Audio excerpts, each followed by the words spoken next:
Santiago capítulo 4 versículos 13 al 17. Hoy día continuamos con nuestra serie Enseñanzas de importancia para la iglesia de hoy. Y hoy día el título ¿Es bíblico decretar? Santiago 4 versículos 13 al 17, así dice. Gloria a Dios. Vamos a leer con la guía del Espíritu Santo, porque Él solamente nos puede dirigir a toda verdad, ¿sí o no? Así dice el Señor. Vamos ahora, los que decís: hoy y mañana iremos a tal ciudad y estaremos allá un año y traficaremos y ganaremos. Cuando no sabéis lo que será mañana, porque ¿qué es vuestra vida? Ciertamente es neblina que se aparece por un poco de tiempo y luego se desvanece. En lugar de lo cual deberíais de decir: si el Señor quiere, viviremos y haremos esto o aquello. Pero ahora os jactáis en vuestras soberbias. Toda jactancia semejante es mala. Y al que sabe hacer lo bueno y no lo hace, le es pecado. Entonces, hermanos, hoy vamos a tocar otra enseñanza que lastimosamente se ha arraigado, se ha acuñado en los corazones de muchos creyentes. Ha entrado dentro de la iglesia cristiana. Hermano, y esto ha causado mucha confusión en los cristianos. Pero la pregunta es: ¿será bíblico decretar? Esa es la pregunta. Primeramente, vamos a tener una pequeña introducción. ¿Qué significa decretar? Hermano, según la Real Academia Española, esta palabra decretar lo define de esta manera: es la declaración de una persona que tiene autoridad y que tiene facultades para resolver, para decidir lo que se debe hacer. Ejemplo: un juez, en base a las evidencias que tiene, él hace una orden, un decreto, y dice: esta persona debe estar 15 años en la cárcel. El juez tiene toda la autoridad para dar esa orden. Eso es decretar. Se habla también de un decreto de un presidente. Nuestro presidente Evo Morales puede hacer decretos presidenciales, por medio de los cuales él dice: de aquí en adelante va a subir la gasolina. Decreto presidencial. Pero también por un decreto presidencial, o sea, algo que él decide hacer, porque tiene la autoridad, tiene la facultad para resolver situaciones y decidir lo que se tiene que hacer.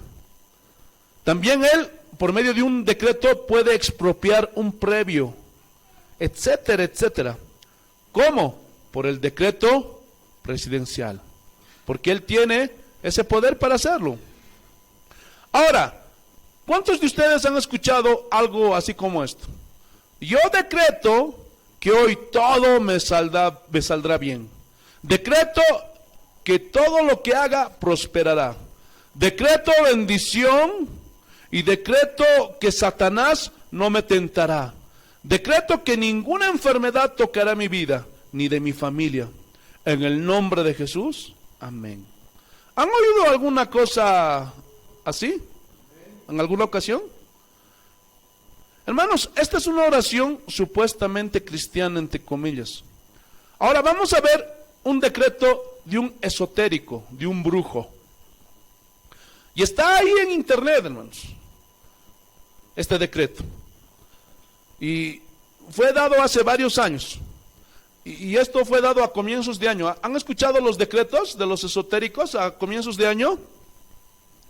Y el decreto dice así: decreto que no haya más miseria en el mundo. Pregunta: ¿ya se fue la miseria? Decreto que el hambre desaparezca en el mundo. Pregunta: ¿ya se fue el hambre en el mundo? Decreto que en el aire vuele el aroma del amor. Así que, hermanitos, respiren el aroma del amor, porque es un decreto esotérico. Decreto que la maldad ya no existe más y se extinga.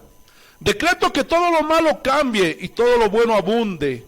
Decreto que todos les sean concedidos todos sus deseos. Deseo que a los que amo tengan todo lo que se propongan tener. Yo decreto mi libertad y mi prosperidad. Pregunta, ¿cuál es la diferencia con la oración cristiana? Y abajo de este decreto en el internet, escúchame bien, de este decreto esotérico, había un comentario de una mujer y decía: los que me conocen no les va a sorprender esto, pero los que me conocen van a decir: esta mujer está loca, porque no cree lo que decreta. Hoy siento mi alma explotar. Tengo ganas de gritar y de decir todo lo que pienso, todo lo que siento, porque no me llega nada de lo que decreto. Ya llevo días en que pienso mucho en esto. Por más que decreto, me pasan cosas. Y me da impotencia y me da tristeza. Y quiero encontrar la solución. Me siento frustrada al no encontrarla.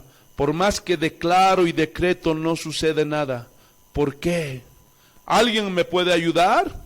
Atentamente, frustrada. Ese es el lado esotérico. Ahora vamos a ver del lado cristiano. ¿Cuántos han oído esto? Decreto que tus finanzas se liberan de tal forma que llegue mucho dinero a tu cuenta de banco, en forma milagrosa. Lo decreto, y en un mes, a más tardar, recibirás la bendición económica que esperas. Yo lo decreto en el nombre de Jesús. Y pasa el mes, 5 semanas le pondremos, hay que ser generosos, y no sucede nada. Hermano, tu cuenta en el banco no solo no creció, sino que se vació, y te quedas frustrado. Entonces vas con el pastor decretador, y tú le dices: ay, no me sucedió nada de lo que usted decretó. Y él te dice: ¿no? Seguro estás en pecado, por eso no pasa nada. O te faltó fe. No tienes fe para recibir la bendición de Dios. Entonces, a mí, como conocedor de la Biblia, me surge una pregunta. Yo le diría al pastor decretador: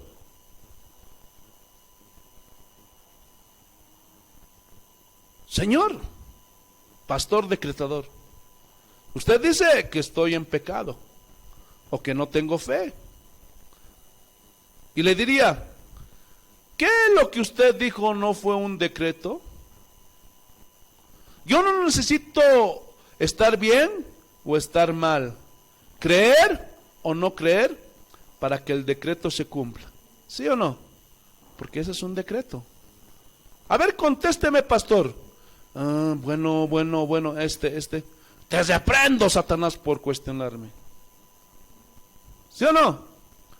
Entonces esto ya no es ni decreto tampoco, porque no se cumplió. Y un decreto se debe cumplir sí o sí. ¿Sí o no? ¿Ah? Según la definición, entonces, si no es un decreto, no es ni más ni menos que un conjuro chamánico o de algún brujo. ¿Por qué? ¿Qué es un conjuro? Hermanos, la Real Academia Española define conjuro como una fórmula mágica que se dice, como una expresión que se recita o algo que se escribe con el fin de conseguir algo que se desea. Es una declaración mágica para que algo suceda. O sea, yo decreto algo con la esperanza de que suceda, pero entonces resulta que ya no es un decreto, porque el decreto se cumple. El único que puede decretar en ese sentido de una manera soberana, ¿quién es? ¿Por qué? Porque Él es Rey de Reyes y Señor de Señores, soberano de toda la tierra, ¿sí o no? Ahora, ¿qué significa que Dios es soberano? Significa que nadie a Él le dice lo que tiene que hacer. Él no le pide consejo a nadie. Nadie le da instrucciones. Significa que Él tiene todo el poder y toda la autoridad para hacer como bien le plazca. Eso significa que Dios es soberano. Ahí en Deuteronomio, capítulo 26, versículo 16. Te alabamos, Señor. Deuteronomio, capítulo 26. No, Deuteronomio capítulo 26, versículo 16. Mira lo que dice el Señor. Te alabamos, Señor. Jehová tu Dios te manda. Pregunta, ¿quién manda?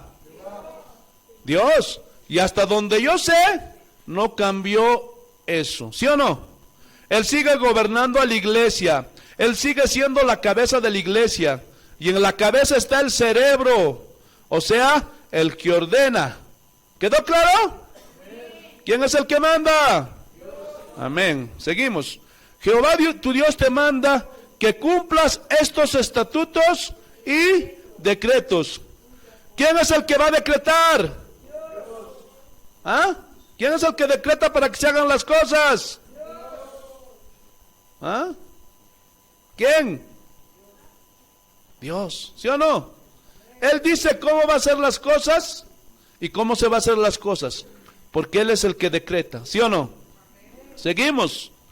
Cuida pues de ponerlos por obra con todo tu corazón y con toda tu alma. Has declarado solemnemente hoy que Jehová es tu Dios. Hasta ahí.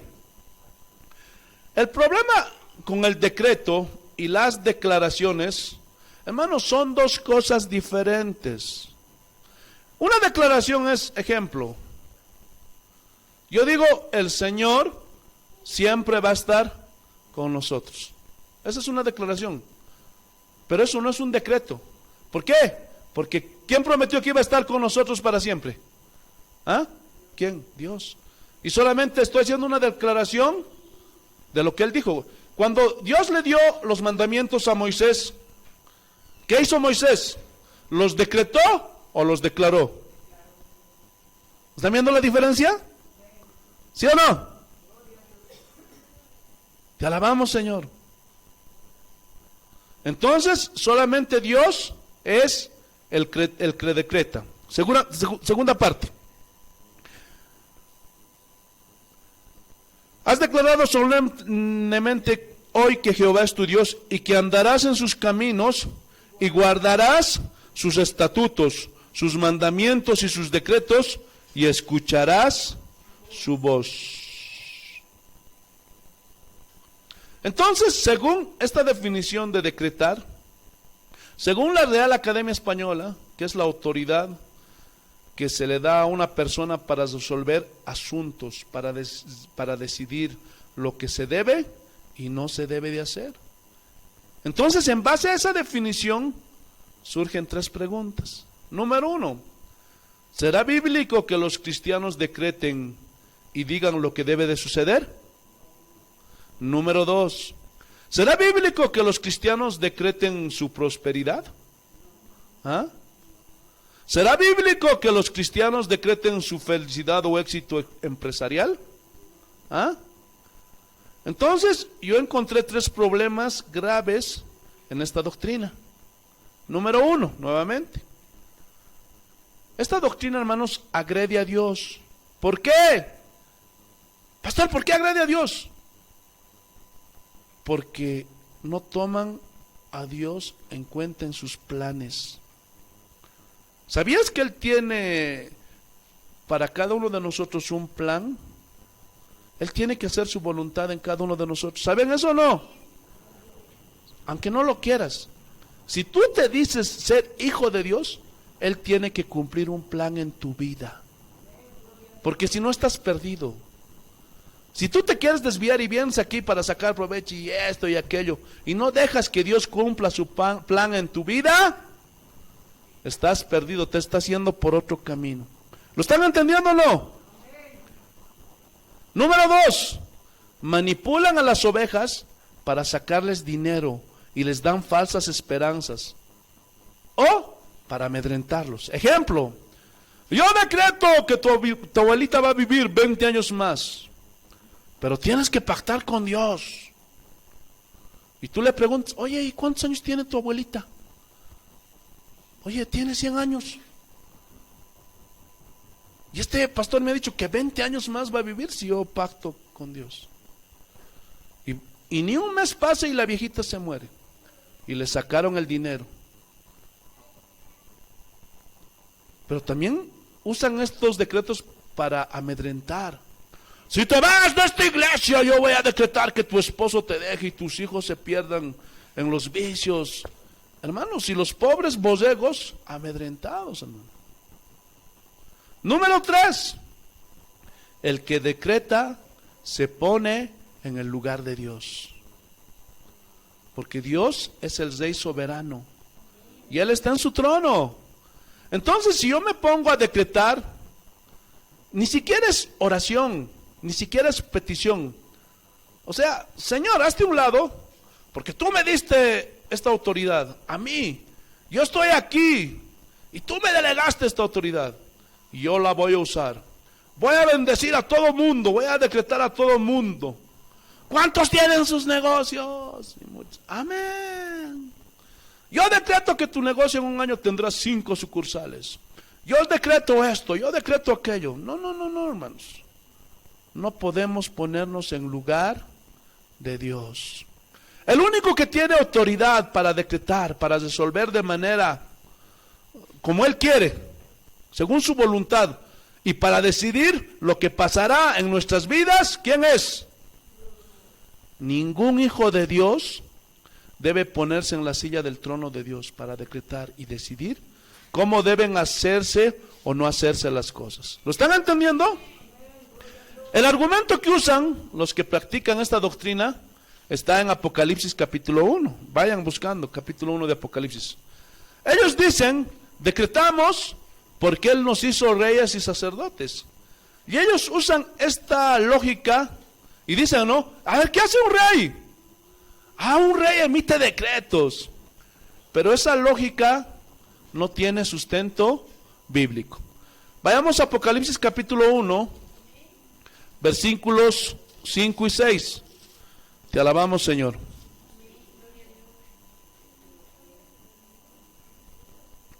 ¿Lo tenemos, hermanos? Apocalipsis capítulo 1, versículo 5 y 6. Así dice el Señor. Y de Jesucristo, el testigo fiel, el primogénito de los muertos, y el soberano de los reyes de la tierra, al que nos amó y nos lavó de nuestros pecados con su sangre. Y nos hizo reyes y sacerdotes para Dios su Padre. A Él sea la gloria e imperio por los siglos de los siglos. Amén. Entonces, estas personas interpretan esto de esta manera. Esto lo tomé, hermanos, de uno que decreta, de un decretador, para que me lo entiendas. Y él está enseñando a un público amplio, una iglesia amplia, una mega iglesia. Y dice, escuchen bien, mira lo que dice este decretador. La autoridad de rey que tenemos es un derecho delegado por Cristo a sus hijos. Y esta autoridad es para ejercer dominio y señorío.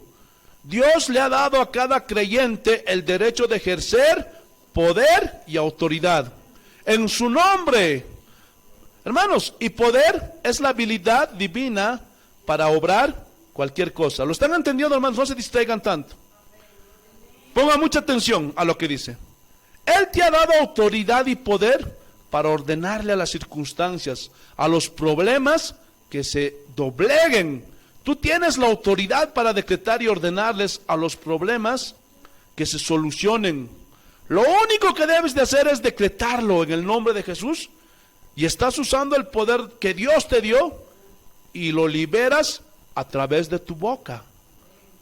Tu boca Dios te la dio para decretar, para atar y desatar. Tú la vas a... Y el hombre te da un ejemplo. Vas a pasar tan pronto como tú le ordenes que se vaya y ordenes a los cielos y los ordenes a la tierra en el nombre de Jesús para que tu problema se vaya. Entonces el mundo de las tinieblas tiene que oírte y tiene que obedecerte a ti, porque eres hijo del Dios Todopoderoso y tú eres intocable, dicen. Entonces están diciendo que tú eres Dios Hermano, qué triste es eso. Qué pena que Pablo no lo sabía, ¿sí o no? Qué triste, porque él estaba agujerado por un mensajero de Satanás y no conocía esto, hermanos. Pregunta, ¿será lo que realmente significa Apocalipsis capítulo 1 versículos 5 y 6? ¿Ah? Porque de ahí agarran ellos. Escúchenme bien. La mayoría de las mejores traducciones de la Biblia traducen este versículo así. Lo sacaron, hermanos, del griego, y si nos vamos al griego, sale sin duda el verdadero sentido de la frase: nos hizo reyes y sacerdotes para Dios su Padre. Y se lee de esta manera: Jesucristo nos amó. ¿Cuántos saben que nos ama? Y nos lavó. ¿Cómo? Con su preciosa sangre. Y ha hecho de nosotros un reino para Él. Qué diferente, ¿no? ¿Y qué sentido estás recobrando? Nos hizo para Él un reino. ¿En dónde está el reino de Dios? Obviamente.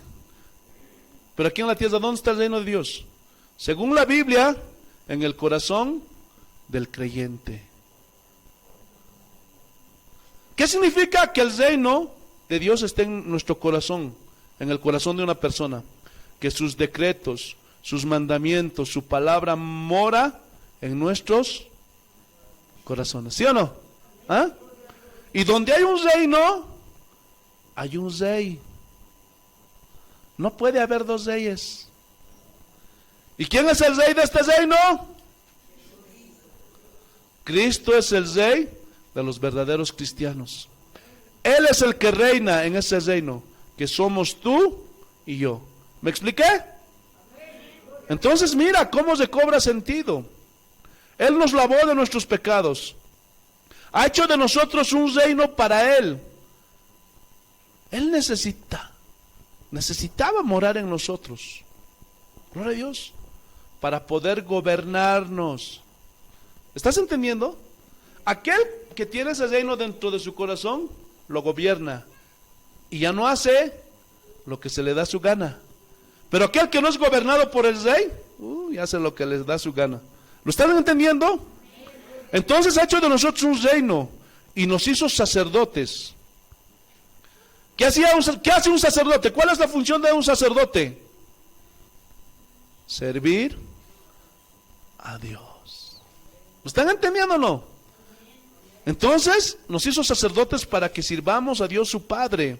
A Él sea la gloria y el poder por siempre. ¿Sí o no?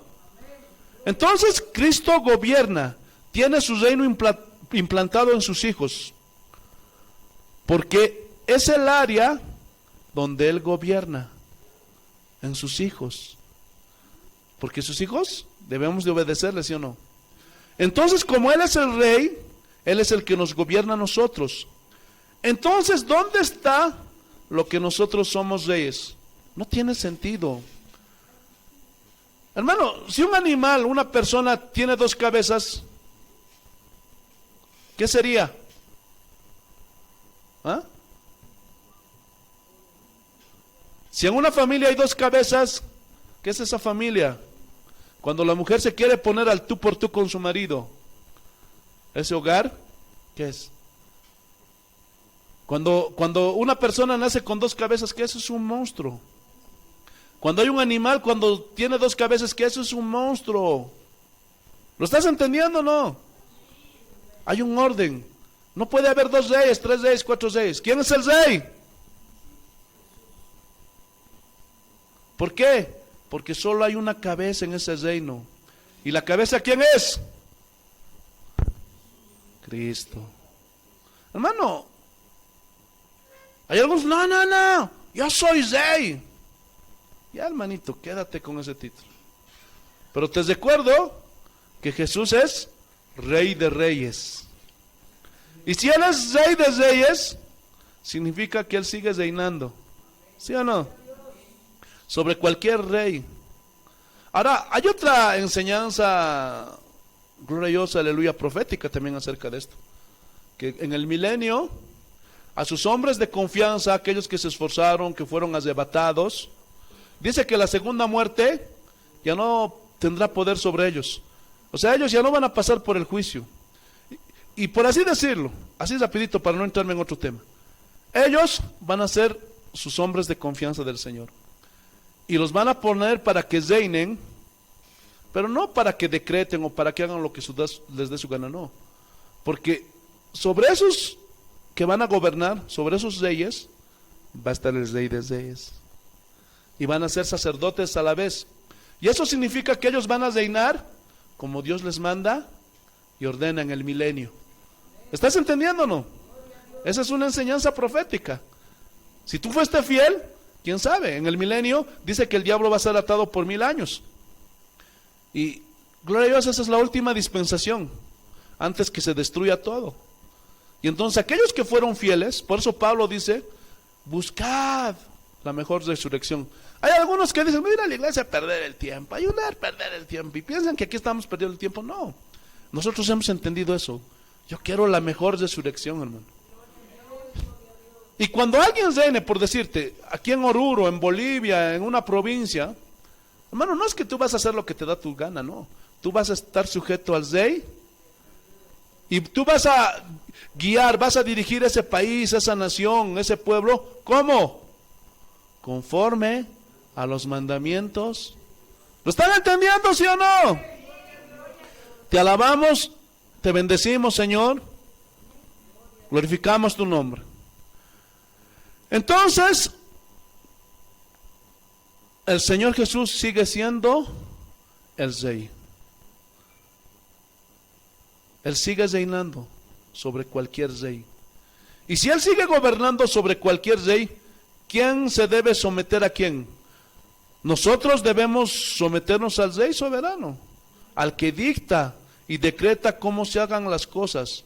Él es el que dice cómo nos debemos de acercar a Dios. Él es el que dice cómo debemos de arrepentirnos. Él es el que dice cómo debemos de tener nuestra familia. Él es el que dice cómo se gobierna la iglesia. Él es el que decretó cómo debemos utilizar la fe. Él es el que enseñó. Él es el que decretó. Él es el Rey, hermanos. Entonces, con malas interpretaciones como esta de las Escrituras, muchos son arrastrados, y en este caso son arrastrados para usurpar el lugar que solo a Dios le pertenece, el trono. ¿Y a quiénes están apareciendo esas personas que están haciendo esto? ¿A quiénes? ¿Quién quiso usurpar el trono de Dios? Jesús los reprenda. Hermanos, hay una historia en la Edad Media, allá en Europa, un rey que tenía un hijo, y en esos tiempos, hermanos, todos los reyes acostumbraban a que sus hijos les pongan los mejores profesores, al mejor matemático, al mejor literario, todo lo mejor.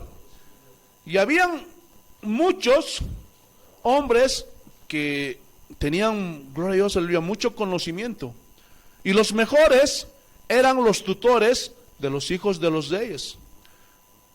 Y ellos los educaban en todos sus conocimientos.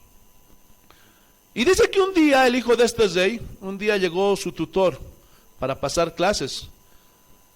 Y dice que encontró a su hijo brincando en la mesa de estudio. Y brincaba y brincaba y brincaba y botaba las cosas y las pateaba. Entonces aquel anciano sabio se le acercó y le dijo: príncipe, debería de comportarse como corresponde al hijo de un rey. Y dice que aquel príncipe altanero, futuro rey, le dijo: a mí nadie me dice lo que yo tengo que hacer. Yo me comporto como me da mi gana. ¿No sabe quién soy yo? Yo soy el hijo del rey. Y aquel hombre sabio dice que le contestó: precisamente porque eres hijo del rey, no te puedes comportar como se te da tu gana, sino como te debes de comportar. Y se calló y avergonzó el mozalbete príncipe. Nosotros decimos, somos hijos del rey. ¿Cuántos saben que sí somos hijos del rey? ¿Ah? Pero estos los usan de una manera, como ese príncipe. ¿No sabes quién soy yo? A mí nadie me va a decir lo que tengo, lo que no tengo que hacer. Ni el rey te va a decir. A mí nadie me va a decir cómo hago las cosas, porque aquí yo mando. A ver, cálmate, reyesito de pacotilla. Ok, continuamos con la historia. El padre de aquel príncipe murió y el muchacho en su momento llegó a ser rey. Hermanos, en el caso nuestro rey, porque somos hijos de un rey, nuestro rey nunca muere. Por lo tanto, jamás de los jamases vamos a ocupar su lugar. ¿Lo entendieron? ¿O no lo entendieron? Otro argumento que te sacan a la luz los que creen que somos reyes y por tanto debemos de decretar cómo se hagan las cosas, está en Juan capítulo 14, versículo 12. Bendito sea el nombre de nuestro Señor Jesucristo. Aleluya.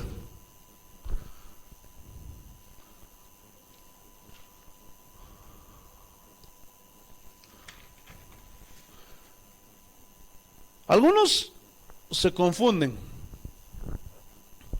y dicen, pastor, entonces ¿cómo entender los pasajes cuando dice Marcos 16, en mi nombre echarán fuera demonios, en mi nombre los enfermos sanarán, en mi nombre esto, en mi nombre aquello? La diferencia es que esa autoridad sí se nos dejó, ¿sí o no?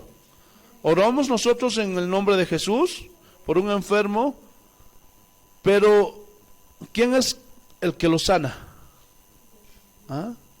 Ahora, ¿cuántos saben que no todos los enfermos se sanan cuando tú oras por ellos? ¿Por qué? Porque por encima de eso está la soberana voluntad de Dios. La respuesta es sencilla. ¿Cuántas veces oras por un endemoniado, un borracho, un drogadicto, una prostituta y no cambia? ¿Por qué? Porque por encima de todo eso está la voluntad de Dios. Juan capítulo 14, versículo 12, ¿qué dice? De cierto os digo, que el que en mí cree, ¿cuántos creen en el Señor? Las obras que yo hago, Él las hará también, y aún mayores hará, porque yo voy al Padre. ¿Cuántos han escuchado algo como esto? ¿Qué dijo Jesús ahí? Que todas las cosas que Él hizo, nosotros las vamos a hacer. Y no solo como Él, sino aún mayores. Y todos los borregos, amén. Ellos interpretan así. Cristo nos dejó la autoridad para hacer milagros y maravillas, aún mucho más grandes que los milagros que Él hizo. Y sucederán. Tenemos que decretarlo para que suceda. Él lo dice ahí. ¿Sí o no? Y todos, amén. Puro borregos, hermano. Hermano, la respuesta viene a continuación. Primeramente, vamos a suponer que la interpretación que le dan es correcta.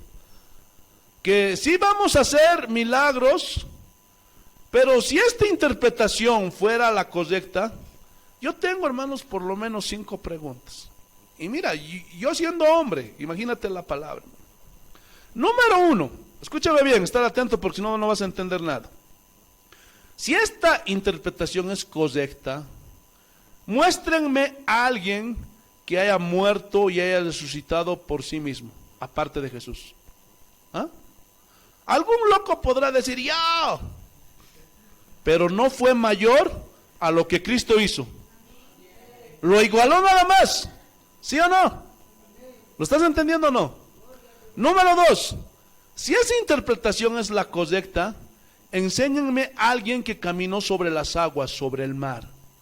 Alguien podrá decir, yo conozco a un apóstol que caminó sobre las aguas, y no solo caminó, sino que se elevó como Jesús.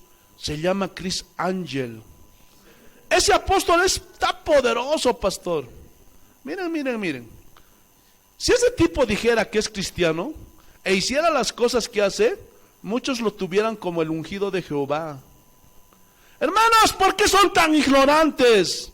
¿Por qué no saben discernir? Si un simple tipo, un ilusionista, puede imitar lo que Jesús hizo, pero son trucos, lo sabemos. Y una que otra magia medio satánica, pero solamente la pudo igualar, nada más. ¿Lo estás entendiendo, sí o no? No sobrepasó lo que Jesús hizo. Y eso ni siquiera lo igualó porque no caminó sobre el mar, hermanos. Solo en la piscina. Entonces, si esta interpretación, número 3, entonces si esta interpretación fuera la correcta, yo quiero que me enseñen ustedes aquel que multiplicó un plato de chakchu para 15,000 personas en una campaña. ¿Ah? En un estadio. Tal vez hay alguno por ahí, pero no igualó, solamente igualó a Cristo, no lo pasó, no lo sobrepasó. ¿Sí o no? Número 4, enséñenme a alguien que haya pasado una pared con la puerta cerrada, como lo hizo Cristo después de haber resucitado. Enséñame a uno. ¿Hay alguno? Quizá por ahí anda algún loco y dice, sí, yo lo he hecho.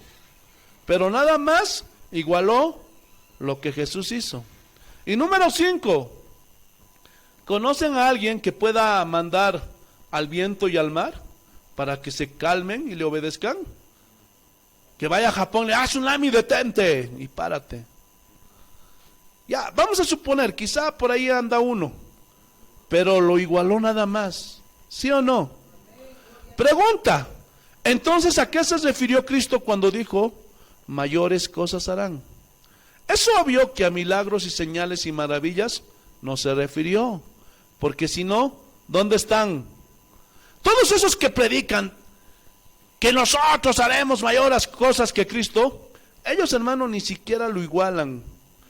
Mucho menos no tienen fe ni para multiplicar el pan en su casa, hermano. Y usan métodos humanos para obtener dinero. Hacen kermeses, rifas, o te están vendiendo esto o aquello, hermano. No tienen ni fe. O sea, ni las igualan siquiera. Mucho menos las hacen mayores. Entonces, ¿a qué se refiere Jesús? ¿Qué quiso decir aquí? La clave está en la misma palabra y en lo que Jesús dice. Porque yo voy al Padre, o sea, las obras que ustedes hagan, las van a hacer igual. Y aún las van a hacer mayores. ¿Pero qué significa esto? Escúchenme bien. La única manera en que los verdaderos creyentes harían obras mayores que Cristo fue cuando Jesús les dijo, pero no los dejaré huérfanos. Les enviaré al Espíritu Santo y ellos los recibieron el día de Pentecostés. Vino sobre los creyentes. Entonces fue cuando los apóstoles hicieron obras mayores que Jesús. Pero no está hablando de milagros, porque no hay un milagro registrado en la Biblia que sea mayor que los que hizo Jesús. Entonces, ¿a qué se refiere? Se refiere a la extensión del reino de Dios en la tierra. ¡Ay, pastor! ¿Y de dónde usted saca eso?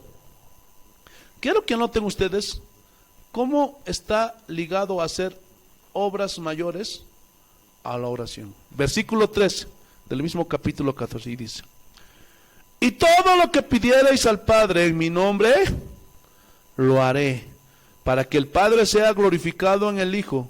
Si algo pidierais en mi nombre, yo lo haré. Si me amáis, guardad mis mandamientos. ¿Cuál fue su mandamiento cuando Él se despidió de ellos? Ir y predicar el Evangelio. O sea, extiendan el Evangelio. Marcos capítulo 16. Vas a entender, todo está en la Biblia, hermanos. Sencillísimo de entender. Marcos capítulo 16, versículos 15 al 18. Mira. Marcos capítulo 16, versículos 15 al 18. Así dice el Señor. Y les dijo, id por todo el mundo y predicad el Evangelio a quienes, a todos, a toda criatura. El que creyere y fuere bautizado será salvo, pero el que no creyere ya están condenados. Y estas señales seguirán esa es la consecuencia a la obediencia. Y estas señales seguirán a los que creen en mi nombre: echarán fuera demonios, hablarán nuevas lenguas, tomarán en las manos serpientes, y si bebieren cosa mortífera no les hará daño. Sobre los enfermos pondrán sus manos y sanarán. Pero ya establecimos que no se refería a los milagros, sino a la extensión del reino de Dios. ¿Por qué? ¿Sabían ustedes que Jesús no viajó más allá de 300 kilómetros a la redonda? ¿Sabían eso o no? Él nunca salió de la región de Judea. En esos tiempos, hermanos, la población en Jerusalén no llegaba ni a 60,000 personas. Entonces, ¿qué sucede? Cuando viene el Espíritu Santo, ellos fueron por todos lados. ¿A dónde? Alrededor del mundo. ¿Cierto o no? Cumpliendo el mandato de Jesús. ¿Sabían que el apóstol Pablo hizo 3 viajes misioneros? ¿Saben eso, no? E hizo mayores obras que Jesús. ¿Qué? ¿Sí? Él predicó a un mayor número de gente, superó a Jesús por mucho. Los países, las naciones que visitó y predicó, a eso se refería. Pedro mismo, cuando recibieron el Espíritu Santo, predicó, y en un solo sermón, ¿cuántos se convirtieron? 3,000. 3,000 nuevos creyentes, hermano, ¿sí o no? A Jesús nunca se lo convirtieron 3,000, hermano. Es más, al final, todos lo negaron. ¿Sí o no? A eso se refería. En los tiempos de Jesús, hermano, exactamente Jerusalén tenía 55,000 habitantes. Y la fiesta más concurrida era la fiesta de la Pascua. Venían de África, de Asia, gente que venía de todo lugar donde los judíos habían emigrado, e inundaban las calles de Jerusalén. Y como las calles eran estrechas en Jerusalén, hermanos, era un hervidero de gente. Se juntaban alrededor de 180,000 personas en esa fiesta. Se triplicaba la población de Jerusalén. Hermanos, el auditorio más grande al que Jesús predicó fue cuando Él multiplicó los panes. Y dice que había 5,000 varones, sin contar las mujeres y los niños. O sea, más o menos alrededor de 15,000 a 20,000 personas, contando a las mujeres y los niños. Hermano, Pablo alcanzó a más personas en diferentes países. Hermanos, el día de hoy, y desde el comienzo de la iglesia, muchos predicadores, por ejemplo, de los primeros 300 años, hermano, alcanzaron a más gente. Los reformadores de la iglesia de la Edad Media, y muchos buenos pastores de la actualidad que salen por radio, por televisión, por el internet, superan a Jesús. ¿En qué? En hacer llegar el mensaje del evangelio a millones y millones de personas, e inclusive naciones enteras, como lo hizo John Knox, que llegó con el mensaje de la palabra a toda Escocia, todo un país. A eso se refirió Jesús, no a hacer milagros más grandes que los de Él, porque ¿dónde están? Muéstrenmelos. Entonces, es obvio que no se refería a eso, sino a la extensión del reino. Entonces estamos llegando a una conclusión. ¿Son bíblicos los decretos que hacen los cristianos? Hermano, a mí lo que me interesa es lo que dice la Biblia. ¿Sí o no? Entonces, cuando yo voy a la Biblia, porque esto es para los que creen en la Biblia, porque no todos los que se dicen que son cristianos creen en la Biblia, como los católicos. Creemos en la Biblia, pero en las tradiciones también. ¿Cuántos dicen, creo en la Biblia, pero también en la revelación de mi profetisa, de mi profeta, del fundador de mi iglesia? No, hermanos. Las escrituras son la fuente para el cristiano. Son la única fuente de revelación para el cristiano. Entonces las escrituras son las que nos van a decir a nosotros qué creer y qué no creer. No lo que se me antoja, porque son los decretos de Dios. Pablo decía, deben acostumbrarse de no pensar más allá de lo que está escrito. Eso le dijo a los corintios. Entonces a mí lo que me interesa es qué dice la Biblia, ¿sí o no? Pregunta, ¿cómo enseñó Jesús a orar? Porque Él les enseñó a sus discípulos. Y ahí está en el Sermón del Monte, que es de del capítulo 5 al 7 de Mateo. Y estaba enseñando a una multitud y también a sus discípulos. Y aquí está enseñando sobre la oración. Otra pregunta. ¿Por qué no enseñó sobre los decretos? Si es algo que está en la voluntad de Dios. Y si Él quería que nosotros lo hiciéramos, ¿por qué no enseñó sobre decretar? ¿Ah? Vayamos a Mateo capítulo 6, versículo 6. Es fácil, hermano, discernir la Biblia. Mateo capítulo 6, versículo 6. ¿Qué dice? Mas tú cuando decretes, así dice, porque ni siquiera es oración el decretar, hermanos. Es una afirmación, ¿sí o no? Pero ¿qué dice aquí Jesús? Mas tú cuando ores, ¿y qué es orar? Hablar con Dios. Señor, estoy triste. Señor, fortaléceme. Señor, mi hijita está enferma. Eso es orar, hermanos. ¿Qué más dice? Entra en tu aposento y cerrada la puerta, ora a tu Padre que está en secreto.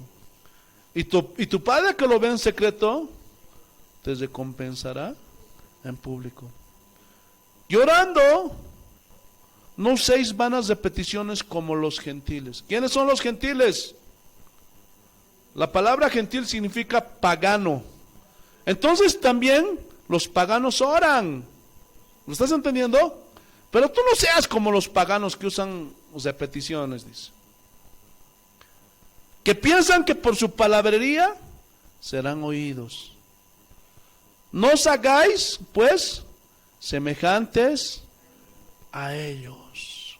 O sea, no seas como los paganos que hablan y hablan y hablan. Ustedes no van a ser así. Le está diciendo el Señor. Porque vuestro Padre sabe las cosas que tenéis, porque vuestro Padre sabe de qué cosas tenéis necesidad antes que vosotros le pidáis. Alguien dirá, entonces, ¿para qué pedir? No. Es necesario pedir para tener comunión con Él. Pregunta, ¿a ustedes les molesta cuando sus hijos les piden? ¿Ah? Imagínate que tu hijo te diga, mami, tengo hambre, ¿me das de comer? Y tú le contestas, ¿y por qué me pides? Si yo sé lo que tengo que hacer. Pero ¿te molesta que tu hijo te pida de comer? A Dios tampoco le desagrada. O cuando tu hijita viene y te dice, papi, necesito zapatos nuevos. ¿Qué le dices? Ya he visto pues, que están agujeros. ¿Por qué me pides? ¿Te lo voy a comprar? ¿Se molesta el papá? No, tampoco Dios se molesta. Pero aquí el punto es, no uséis vanas repeticiones. Esa frase, esa palabra viene del griego batologeo y significa repetir algo ociosamente. ¿Qué es ociosamente? O sea, sin son ni ton. Que ni sabes lo que dices. Significa parlotear sin medida. Es decir, proferir frases carentes de significado espiritual y mecánicamente son repetidos. Es una referencia a la oración de los paganos que piensan que van a ser oídos por repetir, como en Todos Santos. ¿Los han visto?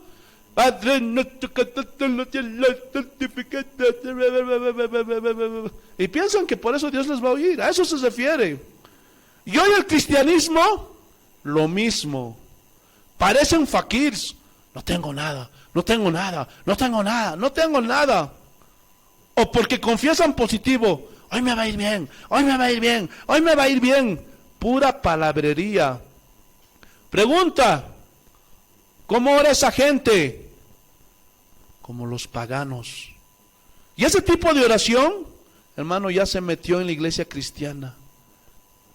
Y a eso es a lo que se refería Jesús. No oren como los paganos. Ellos piensan que porque hablan, decretan, dicen, establecen y cuanta cosa, todos les va a ir bien. Escúchenme bien. El pensamiento positivo tiene su origen en la metafísica, por si no lo sabías. Sí, en la metafísica de Aristóteles, casi 300 años antes de Cristo. Él hablaba de la metafísica, del lenguaje.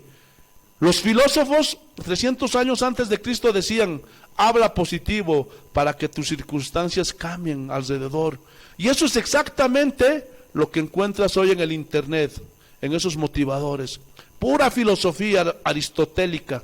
Y esa filosofía ya se metió en la iglesia.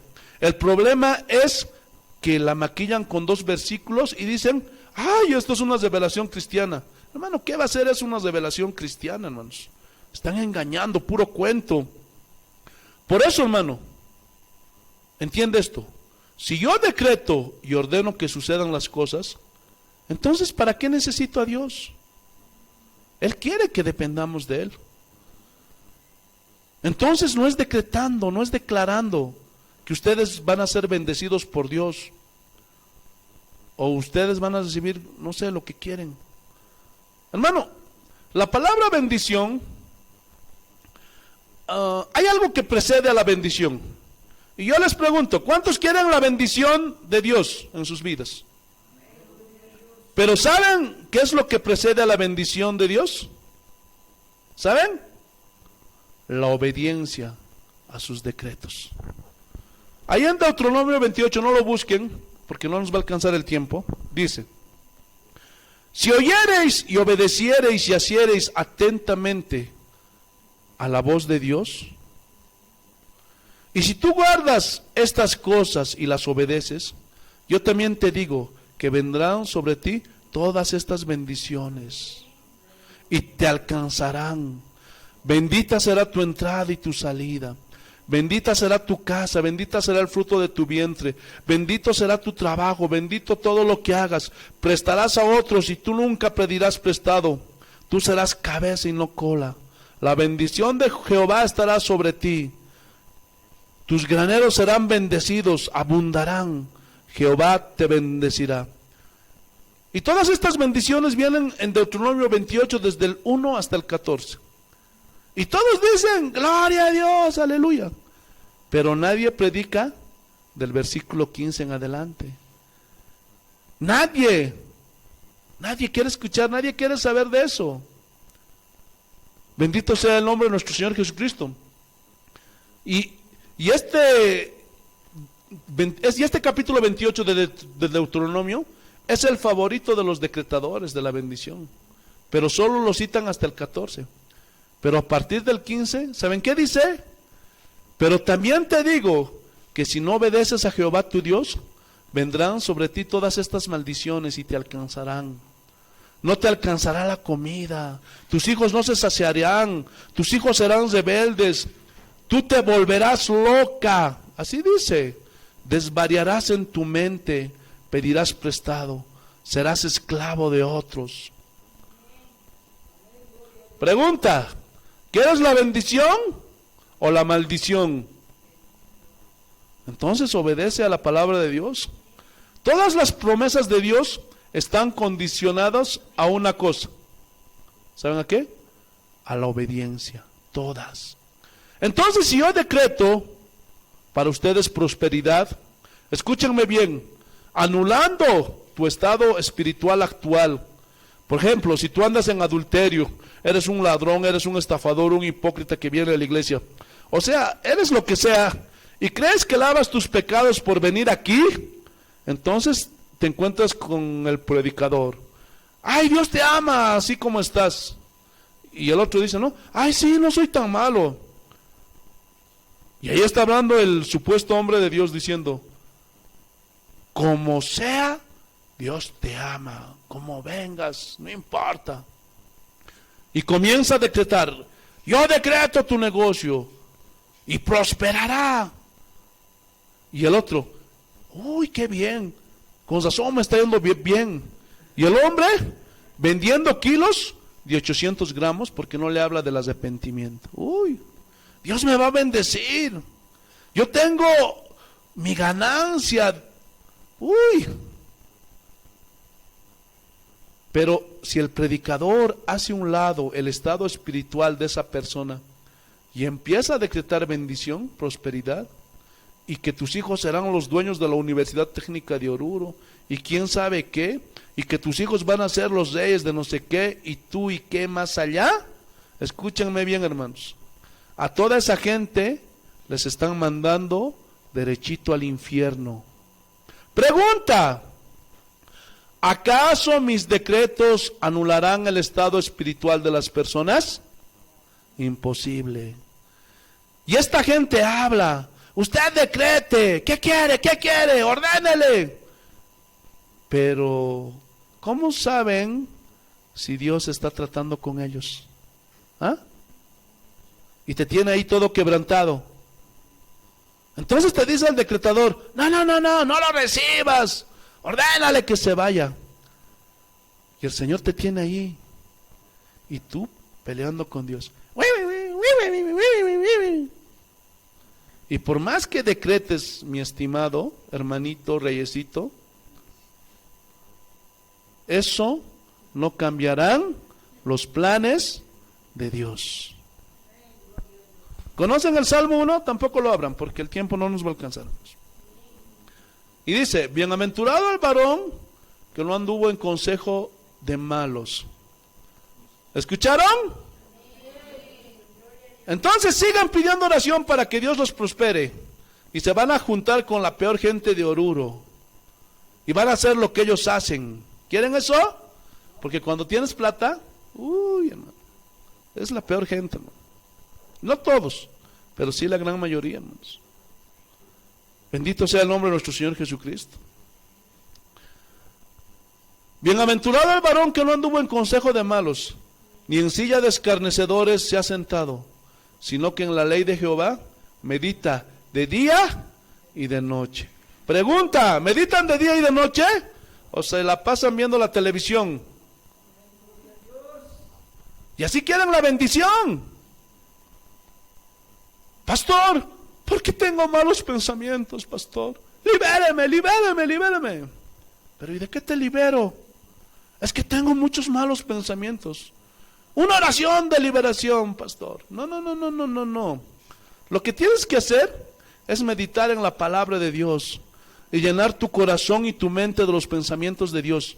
Y vas a ver cómo se van a ir esos malos pensamientos. Pero todo quieren mágico. Ay, el pastor tiene manos maravillosas, milagrosas. Ay, pastor, decrétemelo. ¿Por qué? Porque es algo mágico. Quieren oraciones mágicas. Ayer nomás me llamaron, me llaman varias personas que ni vienen a la iglesia. Pastor, quisiera que me lo ore por mi hija para que cambie. Uy, pero hermano, congrégate. No, óremelo. Todo mágico, hermanos. Qué equivocados y qué engañados que están por estas malas enseñanzas. Y piensan que la oración del pastor va a ser un milagro ya. No, hermanito, no va a pasar nada si no te arrepientes. ¿Lo estás entendiendo o no? El hombre que medita en la ley de Jehová de día y noche será como el árbol plantado junto a los corrientes del agua, dice Salmos. Y da su fruto en su tiempo, y su hoja no cae, y todo lo que hace prosperará. ¿Se dan cuenta todo lo que dice antes de la prosperidad? Hermano, no son los decretos, no. Es la obediencia. ¿Se acuerdan de Abraham? ¿Se acuerdan o no? No lo busquen. Está en Hebreos 11:8, pero yo se los digo. Dice: por la fe Abraham, siendo llamado, obedeció. Ahí está la clave. Y dice: para salir al lugar que había de recibir como herencia. Muchos quieren la herencia, pero no quieren obedecer. Aunque decretes, mi estimado, Abraham, para recibir la herencia, ¿qué es una herencia? Riqueza. Para nosotros, sus promesas son nuestra herencia. Pero para que sus promesas se cumplan en nosotros, ¿qué pide Dios? Obediencia, hermanos. Y le dice a Abraham: sal de tu tierra y de tu parentela. ¿A dónde? Solo tú sal. ¿Dónde, Señor? Que salgas, te digo. Y dice que salió sin saber a dónde iba. Eso sí es obediencia. Yo me imagino a Abraham asustado. Y Sara más asustada. ¿Qué vamos a hacer, Abraham? ¿Dónde vamos a ir? ¿Dónde me estás llevando? Me estás sacando de mi casa. Eso es obediencia, hermanos. Y en ese obedecer a Dios, el Señor los guió, y los guió, y los guió. Hermanos, no es por decretos. ni por anhelos que nosotros tengamos. Es por obediencia. Pero escúchame bien, aún siendo obedientes, eso no significa que no va a haber pruebas en tu vida. La Biblia dice que Job era un hombre temeroso de Dios, justo, recto, íntegro. Y Dios igual lo probó. Bien duro, hermanos. ¿Qué me dicen de Pablo? Pablo fue un varón de Dios, temeroso de Dios, irreprensible en los caminos de Dios, fiel a Dios hasta la muerte. Y lo persiguieron, una vez lo apedrearon, le dio un aguijón porque se quería enorgullecer, y Dios lo tumbó y lo humilló para que él no confiara en sí mismo. Y lo postró en tierra, aun siendo un siervo obediente. Entonces estamos llegando a la conclusión: ¿quién es el que gobierna? ¿Quién es el que establece cómo se hacen las cosas? ¿Quién es el que decreta qué decir, qué hacer y qué no hacer? ¿Quién? Y de nosotros ha hecho un reino para Él, donde Él reina. Y yo, como buen cristiano, debo dejar que Él reine. Y yo tengo que ser humilde ante el Rey de Reyes y Señor de Señores. Ya estamos acabando. Santiago capítulo 4. Nuestro texto inicial. Y fíjense cómo cobra vida estos versículos después de lo que les he explicado. Santiago capítulo 4 versículo 13. ¿Qué dice?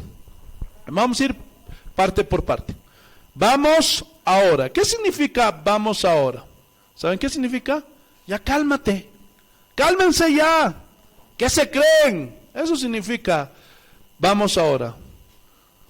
Los que decís, hoy y mañana iremos a tal ciudad y estaremos allá un año y traficaremos y ganaremos. Cálmense, les dice Santiago. Soberbios, cálmense. Versículo 14. Cuando no sabéis lo que será mañana. ¿Alguien sabe lo que va a ser mañana? ¿De aquí a un año? ¿De aquí a 10 años? ¿Alguien sabe cuándo va a morir? No sabemos nada, hermanos. Porque ¿qué es vuestra vida? Ciertamente es neblina que se aparece por un poco de tiempo y luego se desvanece. ¿Qué somos? ¿Reyes o neblinas? Neblinas. En lugar de lo cual deberíais de decir: si el Señor quiere, viviremos. Es decir, si alguien se muere, ¿qué significa? Que Dios ya no quiera que viva. ¿Sí o no?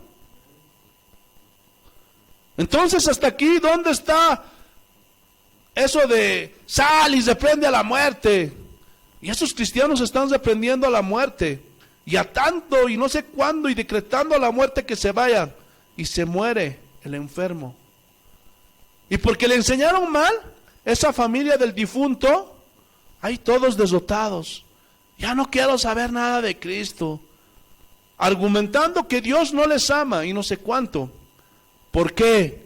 Por una mala interpretación de la palabra de Dios. Y el decretador dice, ¿no? Es que les faltó fe. El diablo se lo llevó y los deja peor, hermanos.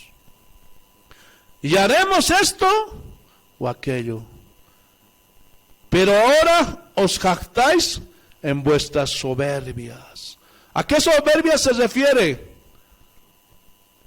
Hermano, la gente de ese tiempo, hermano, era soberbia y decía así como ahora también, porque la maldad del hombre no ha cambiado. Yo voy a hacer esto y voy a hacer aquello y voy a hacer lo otro. Cálmate, soberbio. ¿Dónde está la voluntad de Dios para ti? ¿Y dónde está Dios en todo lo que quieres hacer? ¿No es Dios nuestra autoridad? ¿Ah? ¿No es Dios quien dirige nuestros caminos? No, pastor, es que Dios nos dio la autoridad para decretar. ¿Y quién te enseñó eso? Ay, ahí, esa iglesia que tiene multitud de creyentes. Hermanito, tranquilízate, no seas soberbio. Y toda jactancia semejante es mala. ¿Qué significa jactancia semejante? O sea, que hagas a un lado a Dios. Ay, me quiero casar. Pero ¿le preguntaste a Dios si es el hombre o la mujer correcta? ¿Ah? Porque no se puede preguntar después de que te hayas casado. Y la mujer le están pegando, le están pateando, le están engañando. Ay, pastor, ¿será el hombre que Dios quiere para mi vida? ¿Qué quieren que les diga, hermano? ¿Que sí o que no? ¿Divorciate les voy a decir? ¿Ah? Y todo eso porque no toman en cuenta a Dios. ¿Quieres hacer un negocio? Y ni te acuerdas de Dios. ¿Quieres hacer cualquier cosa? Y ni te acuerdas de Dios. Eso es jactancia. Eso es soberbia. Eso es hacer un lado a Dios. En lo cual deberías de decir, si Dios quiere, porque nada sucede si Dios no lo permite.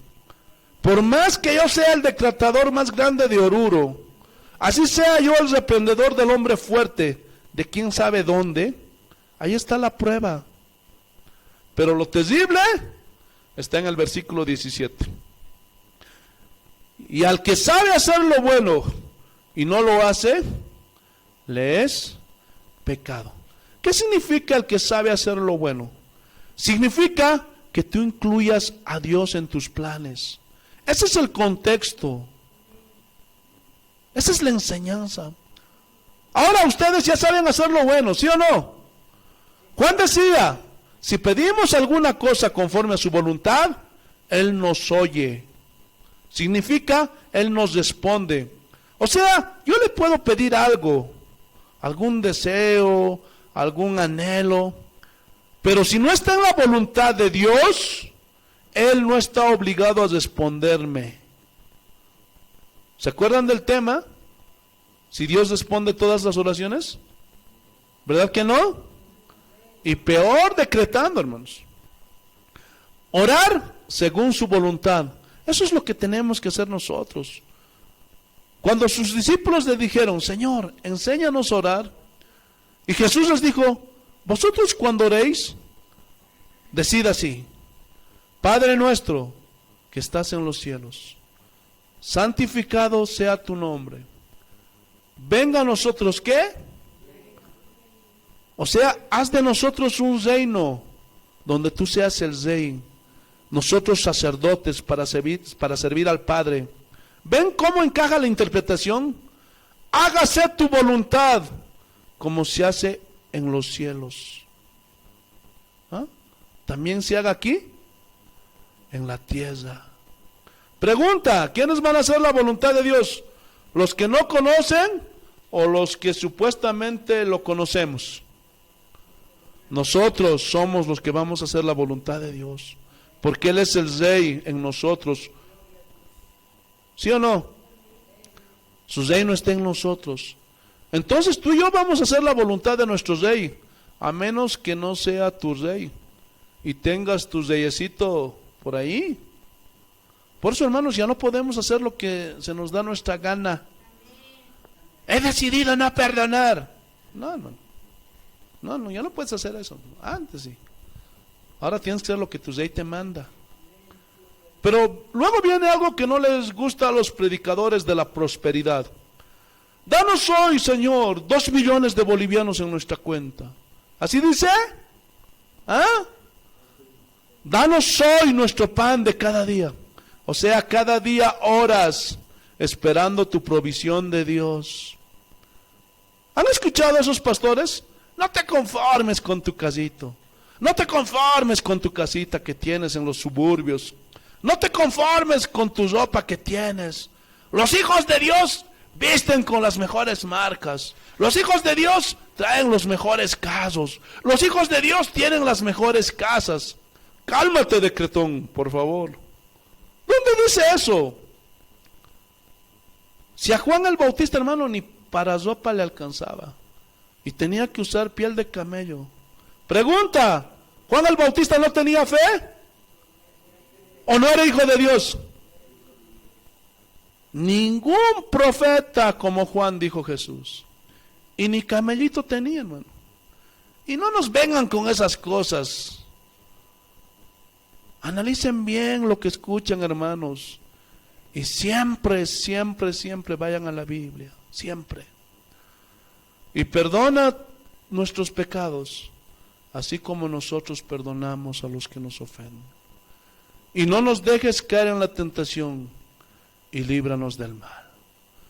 ¿Quién te va a librar? ¿Tus decretos o Dios? ¿Lo entendieron?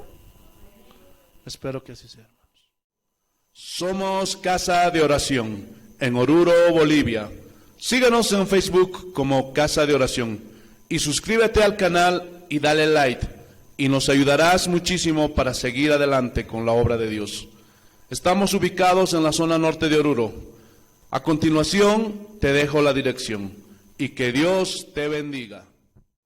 Somos